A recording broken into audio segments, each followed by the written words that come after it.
புஸ்தகம் 48வது புஸ்தகம் அதிலே 3வது வசனத்தை நீங்கள் வாசித்து பார்க்கும்போது அங்கே எழுதப்பட்டிருக்கிற ஒரு வார்த்தையை வாசிக்க முடியும். சங்கீதம் 48:3 சொல்லுது, அதன் அரண்மனைகளில் தேவன் உயர்ந்த அடைக்கலமாய் அறியப்பட்டிருக்கிறார் அப்படி என்று எழுதப்பட்டிருக்கிறது. அதனுடைய அரண்மனைகளில் தேவன் உயர்ந்த அடைக்கலமாய் அறியப்பட்டிருக்கிறார். 2வது வசனத்தை வாசித்து பாருங்கள். அதன் அரண்மனை என்று எதை வேதம் சொல்லுகிறது? 2வது வசனத்திலே, வடதிசையில் உள்ள சீயோன் பர்வதம் வடிப்பான சாணமும் சர்வபூமியின் மகிழ்ச்சியுமாயிருக்கிறது, அதுவே மகாராஜாவின் நகரம். அல்லேலூயா, கர்த்தருக்கு ஸ்தோத்திரம், அல்லேலூயா. வடதிசையில் இருக்கிற சீயோன் பர்வதம் அப்படிங்கிற ஒரு வார்த்தை எழுதப்பட்டிருக்கிறது. இந்த இடத்துல இருக்கிற சீயோன் பர்வதம் என்பது எருசலேமில் இருக்கிற ஒரு சீயோன் மலையை குறித்து எழுதப்பட்டிருக்கிறது. அங்கேதான் ஆண்டவருடைய ஆலயமும் கட்டப்பட்டது. அங்கேதான் ஆண்டவர் அந்த இடத்துல வாசம் பண்ண விரும்பினார் என்று எழுதப்பட்டிருக்கிறது.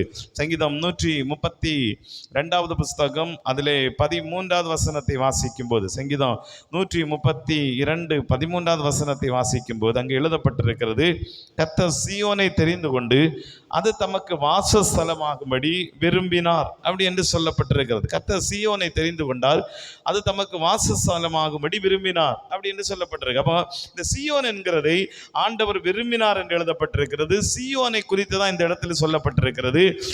வடதிசையில் உள்ள சீயோன் அப்படி என்று எழுதப்பட்டிருக்கு. அந்த சீயோனுக்குள்ளதான் ஆண்டவர் உயர்ந்த அடைக்கலமாய் அறியப்பட்டிருக்கிறார். அல்லேலூயா, கர்த்தருக்கு ஸ்தோத்திரம், அல்லேலூயா. அந்த சீயோன் என்கிறது ஆண்டவர் விரும்பின இடம். அந்த இடத்தை ஆண்டவர் தெரிந்து கொண்டார்.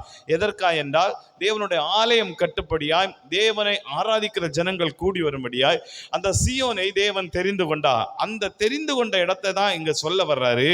அதன் அரண்மனைகளில் தேவன் அறியப்பட்டிருக்கிறார். அப்போ அரண்மனை அப்படிங்கிற வார்த்தை எழுதப்பட்டிருக்கிறது. அந்த அரண்மனைகளில், அந்த தெரிந்து கொள்ளப்பட்டவர்களின் கூட்டங்களில், தெரிந்து கொள்ளப்பட்டவர்களின் இடங்களில் கடவுள் அடைக்கலமாயிருப்பார். அல்லேலூயா, சத்தமாய் சொல்லுங்கள், அல்லேலூயா. பலருக்கு ஆண்டவர் அடைக்கலமாய் இருப்பார் என்று பார்த்தோம். இங்க சொல்லப்பட்டிருக்கிறது, கடவுள் யாரை தெரிந்து கொள்ளுகிறாரோ அவர்களுக்கு தேவன் அடைக்கலமாய் இருக்கிறார். தேவனால் தெரிந்து கொள்ளப்பட்டவர்களுக்கு அடைக்கலமாய் இருப்பார். 1 சாமுவேல் புஸ்தகத்தை ரூத் புஸ்தகத்தை நீங்கள் வாசிக்கும் போது அங்கே ஒரு காரியம் எழுதப்பட்டிருக்கிறது. ரூத் புஸ்தகத்தை திருப்பிக் கொள்ளுங்கள். அதிலே 2வது அதிகாரம் 12வது வசனத்தை நீங்கள் வாசிக்கும் போது 2:12 சொல்லுது, உன் செய்கைக்கு தக்க பலனை கர்த்தர் உனக்கு கட்டளையிடுவாராக. இஸ்ரவேல் தேவனாகிய கர்த்தருடைய செட்டைகளின் கீழ் அடைக்கலமாய் வந்த உனக்கு அவராலே நிறைவான பலன் கிடைப்பதாக அப்படி என்று எழுதப்பட்டிருக்கிறது. இங்க ஒரு ஸ்திரியை குறித்து எழுதப்பட்டிருக்கிறது, ரூத் அப்படிங்கிற ஒரு ஸ்திரீ. அந்த ரூத் எந்த வம்சத்தை சார்ந்தவள் என்று சொல்லி நீங்கள் வேதத்தை வாசிக்கும் போது அங்க எழுதப்பட்டிருக்கிறது மோவாபிய ஸ்திரீ என்று சொல்லப்பட்டிருக்கு. அப்ப மோவாபிய ஸ்திரீக்கும் இஸ்ரவேலருக்கும் எப்பவுமே சம்பந்தம் இல்லை. ஆண்டவர் சில தலைமுறைகள் தேவனுடைய ஆலயத்தில் வரக்கூடாது என்று மோவாபையும் அம்மோன் வம்சத்தையும் குறித்து எழுதப்பட்டிருக்கிறது. ஏனென்றால் அவர்கள் சாபத்தின் பிள்ளைகள் என்று வேதத்தில் எழுதப்பட்டிருக்கிறது. அப்ப அந்த சாபத்தின் வம்சத்தில் பிறந்தவள் தான் இந்த ரூத். அப்ப வேதம் என்ன சொல்லுது? இந்த ரூத்தை ஆண்டவருடைய வசனம் என்ன சொல்லுது? தேவனுடைய சன்னதியின் அந்த வம்சாவளியிலே கொண்டு வருகிறார். அல்லேலூயா, கர்த்தருக்கு ஸ்தோத்திரம், அல்லேலூயா. ரூத் அல்லது அந்த மோவாபியர் தேவனுடைய ஆசீர்வாதத்தை பெற்றுக்கொள்ள முடியாது. ஆனா இங்க ஆண்டவர் எப்படி மாற்றுகிறார்னா, இவளை ஆண்டவர் தெரிந்து கொண்டு இவளை அந்த வம்சத்துக்குள்ள கொண்டு வருகிறார். கொண்டு வர்றதுனால வேதம் சொல்லுகிறது, அவருடைய செட்டைகளின் கீழ் அடைக்கலமாய் வந்த உனக்கு பலன் உண்டு. அல்லேலூயா, கைகளை வைத்து சொல்லுங்க பார்க்கலாம், அல்லேலூயா. அப்ப தெரிந்து கொள்ளப்பட்டவர்களுக்கு கடவுள் அடைக்கலமாய் இருக்கிறார். தெரிந்து கொள்ளப்பட்டவர்கள் விஷயத்தில் ஆண்டவர் அடைக்கலமாய் இருக்கிறார். இந்த வசனத்தை நீங்க வாசி பாருங்க. அவருடைய செட்டைகளின் கீழ் அடைக்கலமாய் வந்த உனக்கு, தெரிந்து கொள்ளப்பட்டவள் இப்ப அடைக்கலமாய் வந்ததனால் ஒரு காரியம் சொல்லப்பட்டிருக்கிற. போவாஸ் சொல்லுகிறார், உனக்கு நிறைவான பலன் கிடைக்கும். நம்புறவங்க மாத்திரம் கைகளை வைத்து சொல்லுங்க பார்க்கலாம், அல்லேலூயா. தேவன் உங்களை தெரிந்து கொண்டு சேர்த்திருக்கிறார் என்றால், அவருடைய சமூகத்தில் வந்திருக்கிறீர்கள் என்றால் கடவுள் உங்களுக்கு அடைக்கலமாயிருப்பா. அது மாத்திரமல்ல, அந்த அடைக்கலத்துக்குள் உங்களுக்கு பலன் உண்டு. அல்லேலூயா, கைகளை வைத்து சொல்லுங்க, அல்லேலூயா. இந்த ஸ்ரீ வாக்கு தத்தங்களுக்கு புறம்பானவள். வசனத்துக்குள் அல்லது வாக்கு தத்தத்துக்குள் வர முடியாது. ஆனா இவளை வாக்கு தத்தத்துக்குள்ள கடவுள் கொண்டு வந்து இவளை ஆசீர்வதித்தார். நம்புறவங்க மாத்திர கைகளை வைத்து சொல்லுங்க, அல்லேலூயா. எபிரேயர்கள நிருபத்தை நீங்கள் வாசித்து பாருங்கள். எபிரேயர்கள நிருபத்தை வாசித்து பாருங்கள். அங்கு கர்த்தருடைய வார்த்தை சொல்லுகிறது. எபிரேயர்கள நிருபம் 6வது அதிகாரத்தை நீங்கள் திருப்பிக் கொண்டால் அங்க ஒரு வார்த்தை எழுதப்பட்டிருக்கிறது. 6வது அதிகாரம் 11வது வசனத்தை நீங்கள் வாசிக்கும் போது, நீங்கள் அசதியாயிராமல் வாக்குத்தத்தமான ஆசீர்வாதங்களை விசுவாசத்தினாலே விசுவாசத்தினாலும் நீடிய பொறுமையினாலும் சுதந்திரித்துக் கொள்ளுகிறவர்களை பின்பற்றுகிறவர்களாயிருந்து உங்களுக்கு நம்பிக்கையின் பூரண நிச்சயம் உண்டாகும்படி நீங்கள் யாவரும் முடிவு வரைந்து அப்படியே ஜாக்கிரதையை காண்பிக்க வேண்டும் என்று ஆசையா இருக்கிறோம். இங்க ஒரு காரியம் எழுதப்பட்டிருக்கிறது. வாக்கு தத்தங்களை பெற்றுக்கொள்றதுக்கு உங்களுக்கு பொறுமை தேவை, உங்களுக்கு விசுவாசம் தேவை. அது மாத்திரமல்ல, அந்த வாக்கு தத்தத்தை பெற்றுக்கொள்வோம் என்கிற நம்பிக்கையின் பூரண நிச்சயம் உண்டாகும்படி சில காரியங்கள் செய்யுங்க அப்படின்னு சொல்லிட்டு 18வது வசனத்தை நீங்கள் வாசித்து பாருங்கள். நமக்கு முன் வைக்கப்பட்ட நம்பிக்கையை பற்றி கொள்ளும்படி அடைக்கலமாய் ஓடி வந்த நமக்கு 2 மாறாத விசேஷங்களினால் நிறைந்த ஆறுதல் உண்டாகும்படிக்கு எவ்வளவேனும் பொய்யுரையாத தேவன் அப்படி செய்தார். இங்க ஆண்டவர் சொல்றாரு, வாக்கு தத்தத்தை பெற்றுக்கொள்றதுக்கு உங்களுக்கு நம்பிக்கை தேவை. இப்ப நம்பிக்கை குறித்து சொல்லும் போது சொல்றாரு, நம்பிக்கையை பற்றி கொள்ளும்படி அடைக்கலமாய் ஓடி வந்த. ஆமென், அல்லேலூயா. வாக்குத்தத்தம் நமக்கு கொடுக்கப்பட்டிருக்கு, அதுல நம்பிக்கை வைக்கப்பட்டிருக்கிறது. இப்ப இந்த நம்பிக்கையை பற்றி கொள்ளுகிற அப்படி என்று எழுதப்பட்டிருக்கிறது. நம்பிக்கையை பற்றி கொள்ளும்படி அடைக்கலமாய் ஓடி வந்த. அப்போ வாக்குத்தத்தங்களை பெற்றுக்கொள்றதுக்கு நம்பிக்கை எப்படி தேவையோ, நம்பிக்கையை பெற்றுக்கொள்றதுக்கு அடைக்கலமான ஆண்டவரை தேடி வர்றது ரொம்ப அவசியம். அல்லேலூயா. சத்தமாய் சொல்லுங்கள், அல்லேலூயா. எப்பவுமே வாக்கு தத்தங்கள் கடவுள் இல்லாமல் இல்லை. அதான் இந்த வசனம் நமக்கு கற்றுக் கொடுக்கிறது. ஆண்டவருடைய அடைக்கலத்துல தான் நமக்கு பலன் உண்டு. வசனங்கள் வாக்கு தத்தங்கள் இருக்கிறது, நம்பிக்கை இருக்கிறது. ஆனா அவைகள் எல்லாம் எங்க வரும்போது அற்புதம் நடக்கும் தெரியுமா? ஆண்டவருடைய சிறகின் மறைவிலே. அல்லேலூயா. அவருடைய அடைக்கலத்துக்குள்ள வரும்போது, சீயோன் பர்வதத்துல வரும்போது, தெரிந்து கொள்ளப்பட்ட இடத்துல வரும்போது தான் இங்க பைபிள் சொல்லுது, ஆண்டவர் அவர்களுக்கு மாறாத 2 விசேஷங்களினால் அல்லது 2 விசேஷங்களினால் நிறைந்த ஆறுதல் உண்டாகும்படி எவ்வளவேனும் பொய்யறையாத தேவன் அப்படி செய்தார். என்ன செய்தாரம் பாருங்க. மேல வசனங்கள் எழுதப்பட்டிருக்கிறது, நீங்கள் வாசித்து பாருங்கள். 13வது வசனத்தையும் 17வது வசனத்தையும் வாசித்தால், 13 வாசிக்கிறேன். ஆபிரகாமுக்கு தேவன் வாக்குத்தத்தம் பண்ணின போது ஆணையிடும்படி தம்மிலும் பெரியவர் ஒருவரும் இல்லாதபடினா தமது பேரிலே தானே ஆணையிட்டார். 17வது வசனம் சொல்லுது, அந்தபடி தேவனும் வாக்குத்தத்தம் பண்ணப்பட்டவைகளை சுதந்திரித்துக் கொள்ளுகிறவர்களுக்கு தமது ஆலோசனை மாறாத நிச்சயத்தை பரிபூரணமாய் காண்பிக்கும்படி சித்தமுள்ளவராய் ஒரு ஆணையினாலே அதை சிறப்படுத்தினார். அல்லேலூயா. இப்போ அடைக்கலமாய் ஓடி வந்தவர்களுக்கு என்ன கொடுக்கப்படும் தெரியுமா? ஒரு ஆணை. அல்லேலூயா. அந்த ஆணைனா என்னது? சத்தியம். ஆமென், பிரைஸ் தி லார்ட். அல்லேலூயா. ஆண்டவர் எங்கேயுமே சத்தியம் பண்ணக்கூடாதுன்னு சொல்லியிருக்காரு, அப்படித்தானே? பைபிள்ல வானத்தின் பேர்ல பூமியின் பேர்ல எதுவும் சத்தியம் பண்ணக்கூடாது. ஏன்னா சத்தியம் பண்றது நம்மளை விட பெருசா இருக்கு. அல்லேலூயா. ஆமென், கர்த்தருக்கு ஸ்தோத்திரம். அல்லேலூயா.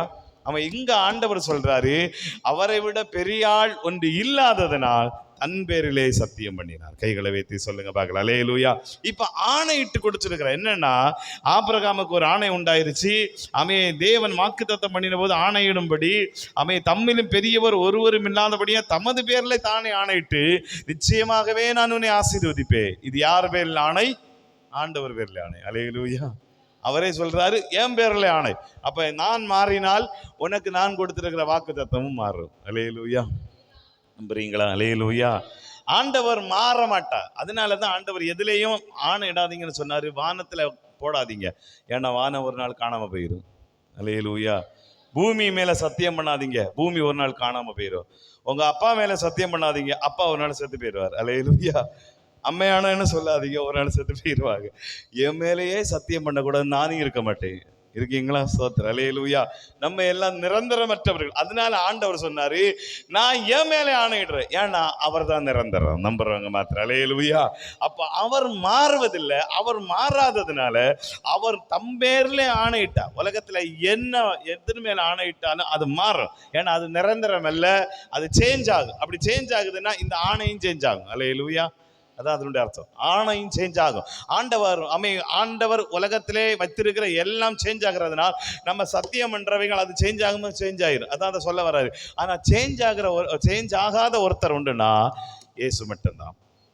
அதனால தான் சொன்னார், நிச்சயமாகவே நான் உன்னை ஆசீர்வதிப்பேன், உன்னை பெருக பண்ணுவேன் அப்படின்னு ஆணையிட்டா புதிய ஏற்பாட்டு விசுவாசிக்கும் அதே ஆணையை கொடுத்திருக்கிறார். நம்புறவங்க மாத்திரம் கைகளை வைத்து சொல்லுங்க பார்க்கலாம். அல்லேலூயா. வாக்கு தத்தங்களை நிறைவேற்றுவார். நமக்கு கொடுத்த வாக்கு தத்தங்கள் எல்லாவற்றிலும் ஒரு பெரிய வாக்கு தத்தம் இருக்கிறது. என்ன வாக்கு தத்தம் தெரியுமா?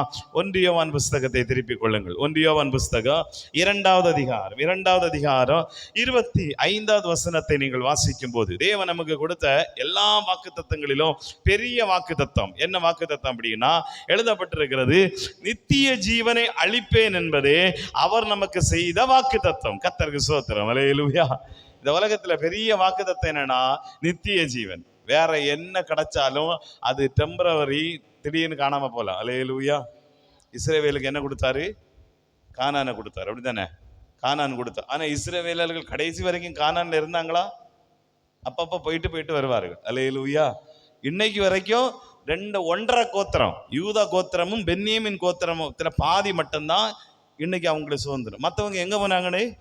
ஆனா அவங்களுக்கு வாக்குத்தத்தம் கொடுக்கப்பட்டிருந்தா கொடுத்திருந்தார். கானான் கொடுத்திருந்தார். 12 கோத்திரத்துக்கும் அவ்வளவு இடத்தையும் பிரிச்சு கொடுத்தாரு யோசுவா. ஒவ்வொருத்தருக்கும் ஒவ்வொரு ஏரியா பிரிச்சு கொடுத்தாரு. ஆனா எதுவுமே நிக்கல, எல்லாம் போயிருச்சு. கர்த்தருக்கு ஸ்தோத்திரம். அல்லேலூயா. நீங்கள் உலகத்துல பெறுகிற எல்லா வாக்குத்தத்தங்களும் நீங்க ஆண்டவரை விட்டு விலகும் போது போடிடும். அல்லேலூயா. அல்லது நீங்க தவறு செய்யும்போது போயிடும். ஆனா மாறாத ஒரு வாக்குத்தத்தம் இருக்கிறது, நித்திய ஜீவன். இதுதான் உலகத்திலே அல்லது நித்தியத்துக்கு கொடுக்கக்கூடிய பெரிய வாக்குத்தத்தம். பைபிள் என்ன சொல்லுது? நித்திய ஜீவன் அளிப்பேன் என்பதே அவர் நமக்கு செய்த வாக்குத்தத்தம். அல்லேலூயா. எல்லா வாக்குத்தத்தங்களுக்கு மேலானது ஒரு வாக்குத்தத்தம், பரலோகம். அப்ப அங்க போய் நாம என்ன செய்ய மாட்டோம்? வேற எங்கேயும் போக மாட்டோம். அல்லேலூயா. கானான்ல போனவர்கள் சிதறடிக்கப்பட்டார்கள். ஆனா அந்த பரமகானனுக்கு போறவங்க சிதறடிக்கப்படுவதில்லை. கைகளை வைத்து சொல்லுங்க அல்லேலூயா. அதனால அந்த ஆண்டவர் வாக்கு தத்தங்களுக்கு கரெக்டா கொண்டு வந்துட்டு சொன்னாரு, இதெல்லாம் டெம்பரவரி வாக்கு தத்தம், ஆனா நித்திய வாக்கு தத்தம் எங்க இருக்கிறது? பரலோகத்துல. அல்லேலூயா. இந்த எபிரேயர் புஸ்தகம் 6வது அதிகாரத்தை நீங்க வாசிச்சு பாருங்க. அதுல ஆண்டவர் சொல்லிட்டு சொல்றார், அடைக்கலமாய் ஓடி வந்த நமக்கு மாறாத 2 விசேஷங்களினால் நிறைந்த ஆறுதல் உண்டாகும்படிக்கு எவ்வளவேனும் பொய்யுரையாத தேவன் அப்படி செய்தார். அந்த நம்பிக்கை நமக்கு நிலையும் உறுதியும் திரைக்குள்ளாக போகிறதுமான ஆத்தும நங்கூரமாய் இருக்கிறது. இப்ப இந்த நம்பிக்கையின் வாக்குத்தத்தத்தை எப்படி கொண்டு வராருன்னா, பரலோக ராஜ்யத்துக்கு பிரவேசிக்கிற வாக்குத்தத்தமாய் கொண்டு வருகிறார். நமக்கு முன்னோடியானவராகிய இயேசு மெல்கிசேதேக்கின் முறைமையின்படி நித்திய பிரதான ஆசாரியராய் நமக்காக அந்த திரைக்குள் பிரவேசித்திருக்கிறார். அல்லேலூயா. இப்ப வாக்குத்தத்தத்தை அவரே வழி உண்டாக்கி கொண்டு போயிருக்கிறார். இதுதான் பெரிய ஆண்டவருடைய கிருபை. வாக்குத்தத்தத்தை பெற்றுக்கொள்றதுக்கு அவரே திரைய கிழித்து உள்ள போயிருக்கிறார். இப்ப அந்த வழியை நமக்கு வச்சிருக்கிறார். அப்போ நாம அந்த வழியில போய், இயேசுவின் வழியில போய் அந்த வாக்குத்தத்தத்தை பெற்றுக்கொள்கிறோம். கைகளை உயர்த்தி நம்புறவங்க மாத்திரம் கைகளை உயர்த்தி சொல்லுங்க பார்க்கலாம். அல்லேலூயா. இப்ப நம்ம ஆரம்பத்துல வாசித்த வசனத்துக்கு திருப்பி வாங்க. திருப்பி வாங்க. சங்கீதங்கள் புஸ்தகம் 48வது புஸ்தகத்துக்கு வாங்க. அதுல என்ன எழுதப்பட்டிருக்கிறது? வடதிசையில் உள்ள சீயோன் பர்வதம் வடிப்பான சானமும் சர்வ பூமியின் மகிழ்ச்சியுமா இருக்கிறது, அதே மகாராஜாவின் நகரம் அப்படின்னு பார்க்கிறோம். அப்ப மகாராஜாவின் நகரம் என்கிறது தெரிந்து கொள்ளப்பட்ட வடதிசை. இந்த வடதிசை என்கிறது இன்னொரு இடத்தையும் குறிக்கிறது. அது என்ன என்கிறத நீங்க ஏசாயா புஸ்தகம் 14 திருப்பிக் கொள்ளுங்க. அதுல எழுதப்பட்டிருக்கிறது, அறிந்து கொள்ளலாம்.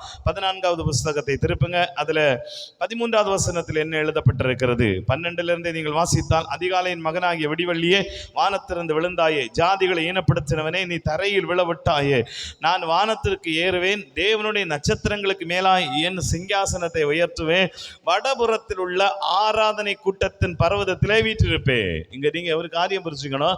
சாத்தான் சொல்ற ஒரு வார்த்தை எங்க சொல்றான் பாருங்க. வடபுறத்தில் உள்ள ஆராதனை கூட்டத்தின் பர்வதத்திலே வீற்றிருப்பேன், மேகங்களுக்கு மேலாக உன்னதங்களில் ஏறுவேன், உன்னதமானவருக்கு ஒப்பாவேன் என்று நீ உன் இருதயத்தில் சொன்னாய். பிசாசை குறித்து எழுதப்பட்டிருக்கு, சாத்தானை குறித்து. அவன் சொல்றான் வடபுறத்தில் உள்ள ஆராதனை கூட்டம். இந்த வடபுறத்தில் உள்ள ஆராதனை கூட்டம் என்ன தெரியுமா? இங்க சொல்லப்பட்டிருக்கிற வடதிசையில் உள்ள சீயோன். அல்லேலூயா. சத்தமாய் சொல்லுங்க அல்லேலூயா. இது என்ன சீயோன் சொல்லுது? பரம சீயோனை குறித்து எழுதப்பட்டிருக்கு, பரலோக ராஜ்யத்தை குறித்து எழுதப்பட்டிருக்கு. அப்போ பரலோகத்தில் இருக்கிற ஆராதனை கூட்டத்திலே சேர்ந்து கொள்வேங்கிறாரு. இப்ப ஆண்டவர் என்ன சொல்றாரு? வடதிசையில் இருக்கிற இந்த சீயோன் பர்வதம் வடிப்பான சானமும் சர்வ பூமியின் மகிழ்ச்சியுமா இருக்கிறது, அதுதான் ராஜாவின் நகரம். அல்லேலூயா. சத்தமாய் சொல்லுங்க அல்லேலூயா. இப்ப நீங்க வாங்க, பூலோகத்தில் சொல்லப்பட்ட இந்த சீயோன் என்கிறது பரலோகத்தில் சொல்லப்பட்டிருக்கிற சீயோனுடைய டூப்ளிகேட். அல்லேலூயா. அப்ப ஒரிஜினல் எங்க இருக்கு? ஆமே. அதனாலதான் சங்கீதக்காரன் சொல்லுகிறான், பலத்தின் மேல் பலனடைந்து சீயோனிலே தேவ சந்நிதியில் வந்து காணப்படுவார்கள். சங்கீதம் 84 நீங்கள் திருப்பிக் கொள்ளுங்கள். அதுல என்ன எழுதப்பட்டிருக்கிறது? சங்கீதங்கள் புஸ்தகம் 84:7 என்ன சொல்லுது? அவர்கள் பலத்தின் மேல் பலனடைந்து சீயோனிலே தேவ சந்நிதியில் வந்து காணப்படுவார்கள். அழுகையின் பள்ளத்தாக்க உருவ நடப்பார்கள். தேவனிடத்தில் பலம் கொள்ளுகிறவன் பாக்கியவான், தேவனுடைய வீட்டில் இருக்கிறவன் பாக்கியவான் சொல்லிட்டு கடைசியில் என்ன சொல்றாரு? பலத்தின் மேல் பலனடைந்து எங்க வந்து சேருவாங்க? பரலோகத்துல வந்து சேருவார்கள். அல்லேலூயா. அப்போ இப்ப பாருங்க, பைபிள் சொல்லுது அதுதான் வாக்குத்தத்தம். அல்லேலூயா. எல்லாவற்றுக்கும் பெரிய வாக்குத்தத்தம் என்னன்னா, பரலோகத்துல சேருவது. அந்த அடைக்கலத்துக்குள்ள வர்றதுக்காய் கடவுள் சொல்லுகிறா, தேவன் எனக்கு அடைக்கலமா இருக்கிறார். அல்லேலூயா. தேவன் நமக்கு அடைக்கலமா இருந்து நித்தியத்துல கொண்டு போய் நம்மை நடத்துவார். பரலோக ராஜ்யத்துல நம்மை இளைப்பாற பண்ணுவார். எல்லாருடைய கண்களை மூடுவோம், செபிப்போம். எல்லாருடைய கண்களை மூடுவோம், செபிப்போம். Thank you father. எல்லாரும் ஆண்டவருடைய சமூகத்தில் ஜெபிக்கலாமா? நமக்கு ஒரு அடைக்கலம் இருக்கிறது. நமக்கு ஒரு அடைக்கலம் இருக்கிறது. இந்த உலகத்தில் இருக்கிற எல்லாமே டெம்பரவரி, கொஞ்ச நாள் இருக்கும், அதுக்கப்புறம் காணாமல் போயிடும். இந்த உலகத்தில் இருக்கிற எல்லாமே நிரந்தரம் அல்ல. ஆனால் தேவன் இஸ்ரவேலுக்கு ஒரு பெரிய வாக்கு தத்தம் கொடுத்தா. கானான் தேசம். கானான் தேசத்துக்கு போன பிற்பாடு அவர்கள் தங்களுடைய பாவங்கள் நிமித்தமாக சிதறடிக்கப்பட்டார்கள். இன்றைக்கும் 10 கோத்திரங்கள் அங்கே இல்லை. பிரைஸ் எல்லாம் 10 கோத்திரம் இன்னைக்கு கானான்ல இல்லை. அவங்க எங்கே சிதறடிக்கப்பட்டு போய் விட்டார்கள். ஆனா ஆண்டவருடைய வசனம் என்ன சொல்லுது? நமக்கு கொடுத்திருக்கிற பெரிய வாக்குத்தத்தம் என்பது நித்திய ஜீவன். இதுல கொண்டு வர்றதுக்காக தான் கடவுள் நமக்கு நம்பிக்கையின் வழியாய் அந்த திரைக்குள்ள போகக்கூடிய அருமைகளின் கிருபைகளை நமக்கு தருகிறார். ஹல்லேலூயா. எல்லாரும் ஆண்டவருடைய சமூகத்துல ஜெபிப்போமா? எல்லாரும் ஆண்டவருடைய சமூகத்தில் ஜெபிப்போமா? தேவனுடைய சமூகத்தில் தான் நமக்கு ஆசீர்வாதம். தேவனுடைய சமூகத்தில் தான் நமக்கு நன்மை. தேவனுடைய சமூகத்தில் தான் நமக்கு கிருபை. தேவனுடைய சமூகத்தில் தான் நமக்கு மேன்மை. ஆண்டவருடைய சமூகத்தில் தேவன் நம்மை ஆசீர்வதிக்க விரும்புகிறார். ஹல்லேலூயா. தேவனுடைய சமூகத்தில் தேவன் நம்மை நிரப்பி பலப்படுத்தி ஆசீர்வதிக்க விரும்புகிறார்.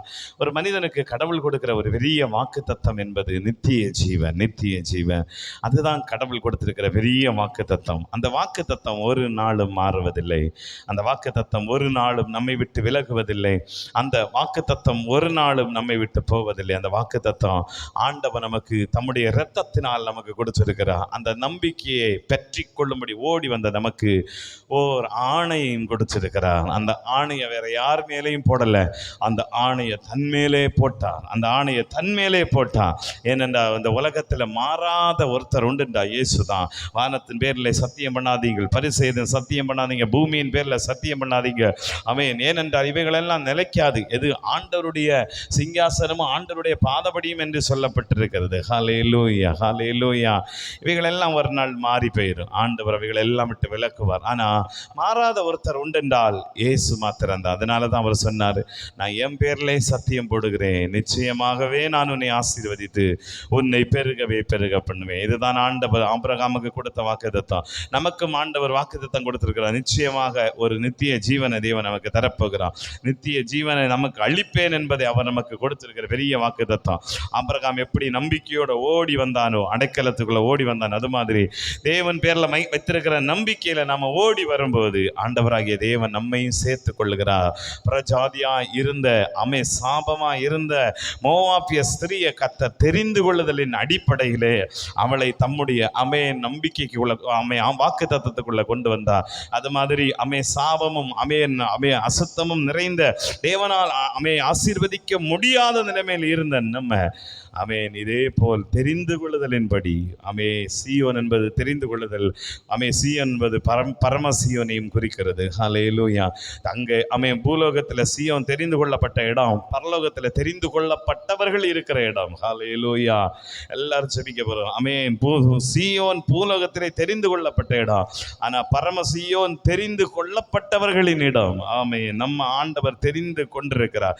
அதனால தெரிந்து கொள்ளப்பட்டவர்களுக்கு பரலோக ராஜ்யம் கொடுக்கப்படுகிறது. ஹல்லேலூயா. எல்லாரும் ஆண்டவருடைய சமூகத்தில் ஒப்பு கொடுப்பீங்களா? நன்றி ஆண்டவரே, நன்றி ஆண்டவரே, நன்றி ஆண்டவரே. இயேசுவே உம்மை ஸ்தோத்தரிக்கிறோம், உம்மை ஸ்தோத்தரிக்கிறோம், உம்மை துதிக்கிறோம், உம்மை துதிக்கிறோம், உம்மை துதிக்கிறோம். எங்களை நித்தியத்துக்கு நேராய் நடத்துகிறவர், எங்களை ஆண்டவரே வாக்குத்தத்தங்களுக்கு நேராய் நடத்துகிறவர், எங்களை மாறாத பிரமாணங்களினால் எங்களை நிலைக்க பண்ணுகிறவர், கிருபையினால சத்தியத்தினால் எங்களை மூடி பாதுகாக்கிற பரிசுத்த ஆவியானவரே உமக்கு நன்றி அப்பா. உம்முடைய மேலான அன்பிற்காய், உம்முடைய மாறாத கிருபைகளுக்காய், உம்முடைய மறையாத அன்பிற்காய் நாங்கள் உம்மை ஸ்தோத்தரிக்கிறோம் ஆண்டவரே. எல்லாரும் ஆண்டவருக்கு நன்றி செலுத்துவோம்.